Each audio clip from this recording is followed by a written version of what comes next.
সকালবেলা কাজবাজ করার পরে ভাবলাম তোমার সাথে একটু আপডেটটা শেয়ার করে দিই। অনেকদিন ভিডিও দেওয়া হয় না, কারণ কাজবাজের জন্য আমার নিজেরও কাজের চাপ পড়ে গেছে।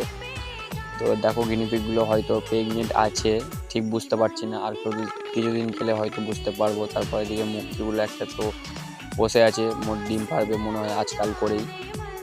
আর এদিকে আমাদের ক্যাপাচিনোর তো একটা বাচ্চা মারা গেছে। তো মোটামুটি এইভাবে আমাদের চলছে পেয়ার হাউসটা। এখনও আরও নতুন নতুন মেম্বার আসবে, তার জন্যই তোড়জোড় চলছে এখানে। তো বর্দি সেটা পুরো ফুল কমপ্লিট করে দিয়েছি 5 জোড়া নিয়ে এসে। আর এখানে আর বর্দি এখানে ঢুকবে না, এখন গিনিপিগ হ্যামস্টার এদেরই আসার পালা। সেরকমই কাজবাজ চলছে, যেখানে গিনিপিগ আছে ওখানে আরও গিনিপিগ আসবে, খরগোশ আসবে। তো এ দেখো যেটা বললাম, একটা বাচ্চা আর একটা এগুলো অন্য পায়রার ডিম দেওয়া আছে, জানি না কী হবে। তো আজকে এই পর্যন্তই। দেখতে থাকো ভিডিওগুলো, কেমন লাগছে অবশ্যই কমেন্টে জানাবে।